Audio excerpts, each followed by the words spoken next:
하루아침에 사랑하는 사람과 생이별을 하고 고향을 떠나 아는 사람 하나 없는 낯선 땅에서 살아남아야 합니다. 거기다 저 혼자 여자고 누군지조차 모르는 남자들에게 둘러싸여 생명의 위협을 받으면서까지 그 남자들의 구애를 받고 있습니다. 제 이름은 히가 카즈코입니다. 북마리아나 제도에 아나타안이라는 섬이 있습니다. 괌과 사이판 사이에 있는 작은 섬인데요. 일본인과 원주민들이 야자수 농사를 지으며 살아가던 평화로운 섬이었습니다. 바로 그 일이 있기 전까지는요. 어느 날 이 섬에 히가 카즈코라는 여성이 등장합니다. 18세의 어린 일본인 소녀인데요. 카즈코의 남편은 아나타안 섬의 야자수 농장 농장주의 비서였고 그녀는 남편을 따라 이 섬으로 오게 된 것입니다. 1944년 5월 24일 당시는 제2차 세계대전이 한창이었습니다. 아나타안 섬은 일본의 지배를 받고 있었고 그 영향으로 일본인들이 원주민들과 함께 야자수 농사를 짓고 있었죠. 그러는 사이 세계대전은 점점 심각한 상태로 빠져들게 되었고 아나타안 섬 역시 그 영향을 피하기는 힘들었습니다. 결국 농장주는 자신의 아내와 아이들을 사이판으로 보내는데요. 카즈코의 남편도 여동생을 데려오겠다며 그 편을 따라 섬을 빠져나갑니다. 아내 카즈코만 두고 말이죠. 그녀는 남편과 남편의 여동생이 무사히 돌아오길 바라며 그저 그를 믿고 기다리고 있었습니다. 그런데 아무리 손꼽아 기다려도 카즈코의 남편은 돌아오질 않았는데요. 오랫동안 연락조차 없는데 무슨 일이 생긴 건 아닐까?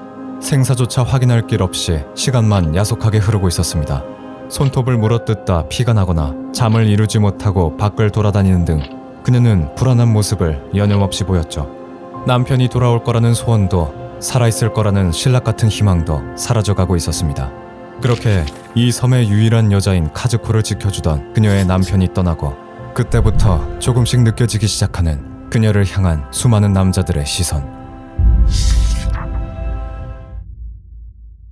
시간이 많이 흐르고 전쟁 종전 한참 뒤 아나타안 섬에서 실종되었던 카즈코가 살아 돌아왔다는 소식을 들었습니다. 그녀는 다른 사람이 말을 걸면 무시하거나 폭력적인 행동을 하는 등 그동안의 일 때문에 사람을 심하게 경계하고 불안한 모습을 보였는데요. 저는 끊임없이 카즈코에게 조심스럽게 다가갔고 안심시켜주려고 노력했는데요. 그리고 끝내 그녀로부터 충격적인 사실을 들을 수 있었습니다. 그녀의 남편이 떠난 지 얼마 지나지 않았을 무렵 헤엄을 쳐 아나타안 섬 쪽으로 오는 남성 무리가 보였다고 하는데요.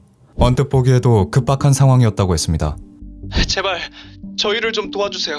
배가 침몰해서 생사가 오가는 위험한 상황입니다. 알고 보니 세계대전 참전을 위해 일본의 어선 4대가 사이판 쪽으로 가고 있었지만 얼마 못 가 미군에 적발되어 공격을 받았고 결국 바다에 침몰해버리고 말았다고 하죠.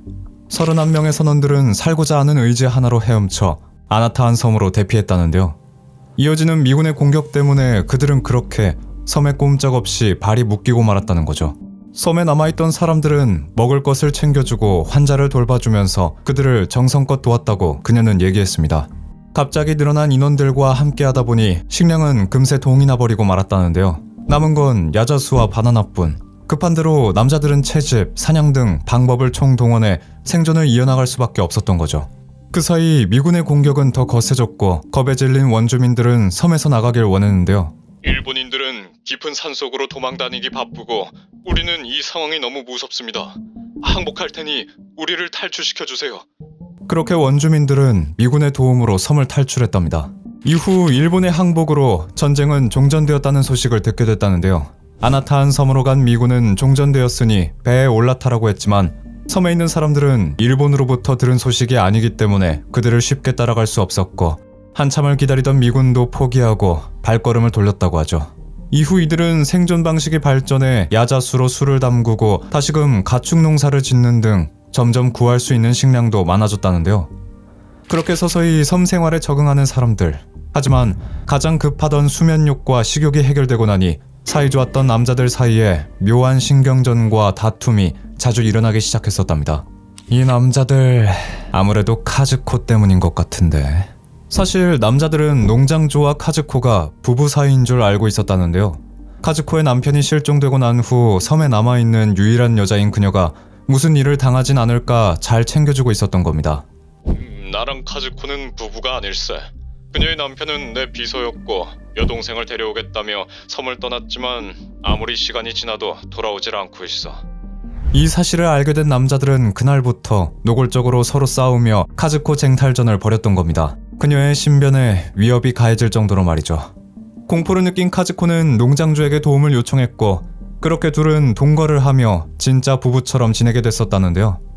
문제는 그녀가 다른 남자들과 대화만 잠깐 나누어도 질투심 많은 농장주는 자주 그녀에게 폭력을 휘둘렀다는 겁니다. 그렇게 편하지만은 않는 생활이 이어지던 중 어느 날 섬 인근에서 미군의 폭격기 잔해를 발견했고 카즈코는 냄비로 쓸 기름 탱크와 낙하산을 발견해 옷으로 수선해 입었다고 했습니다. 하지만 이때 문제가 하나 생겼다고 합니다. 그 인근에서 일본인 남성 2명이 고장난 권총과 실탄을 발견했고 그것들을 수리해서 2대의 권총을 손에 쥐었던 거죠. 이 순간부터 비극이 시작된 거였습니다. 그리고 얼마 못 가 들려오는 소식. 권총을 가진 2명과 사이가 좋지 않던 남자 1명이 사망했다는데요. 그렇게 그 2사람은 섬의 절대 권력자가 되었고 그녀와 농장주는 그 2사람에게 협박을 당해 4명이 함께 살게 됐다고 합니다. 기이한 동거 속에서 계속해서 갈등이 생겨났고 그녀가 2명의 권총 남성 중 1명에게만 관심을 보인다는 이유로 그녀 앞에서 나머지 1명이 다른 1명을 죽여버렸다는데요. 그 여파로 농장주도 권총남에게 그녀를 넘겨주고 도망쳤답니다. 그럼 그때부터 권총남과 단둘이 살았겠군요. 너무 무서웠을 것 같은데. 아니요, 그 남자는 얼마 안 있다가 바다에 빠져 죽었어요. 네?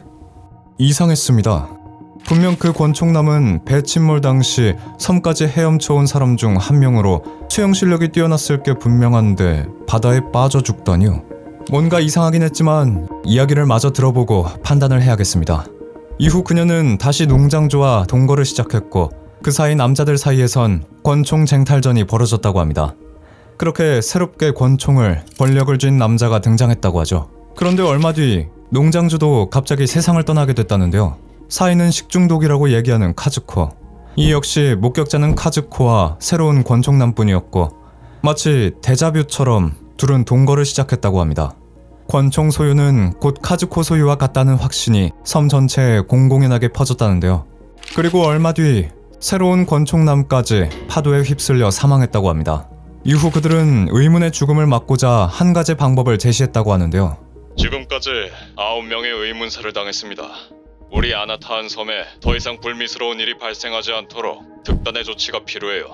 그렇게 카즈코가 남자를 1명 선택해 그와 결혼하도록 했고 권총은 부숴 바다에 버렸다고 합니다. 더 이상의 사고는 이제 없는 듯 했지만 그 뒤로도 4명이 더 참변을 당했다는데요. 5년 동안 31명이었던 남자가 18명으로 줄어버렸다고 하죠.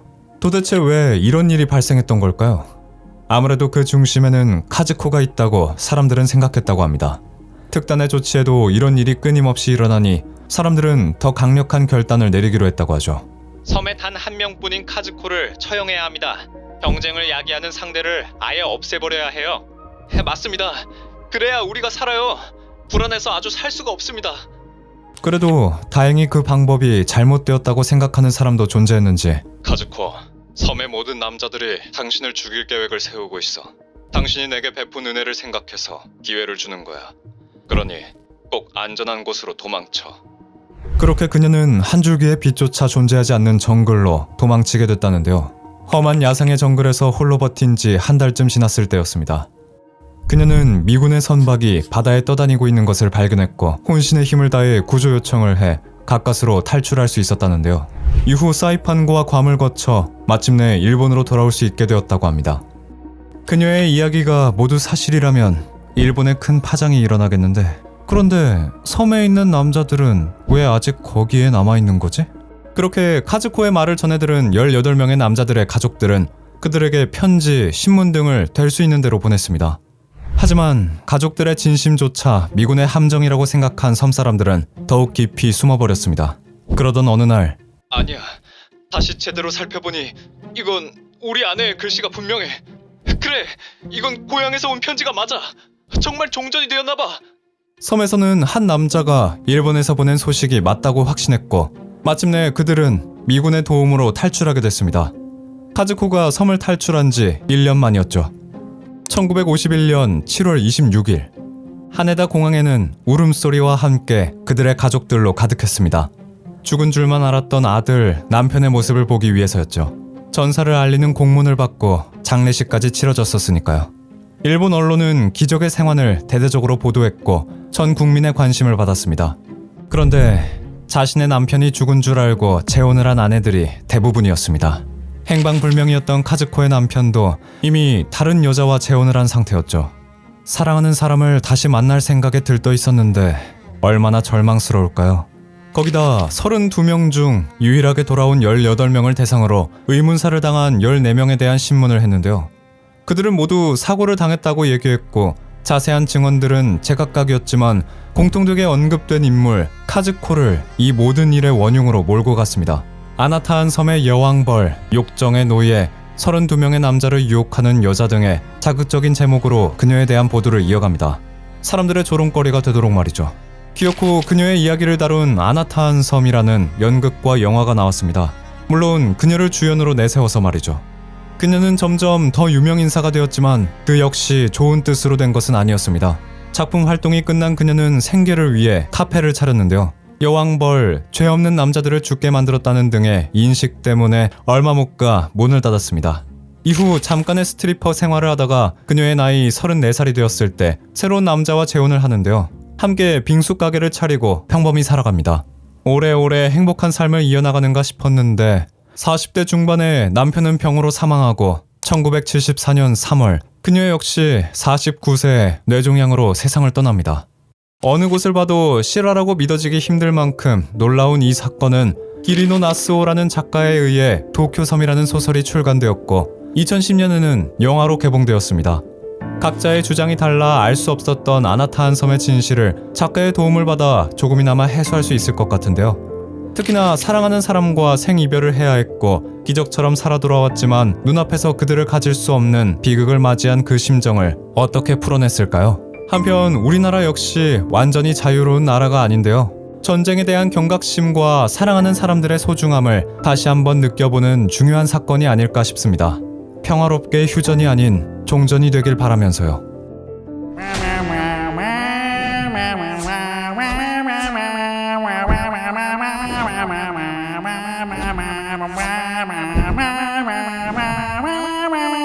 Wow.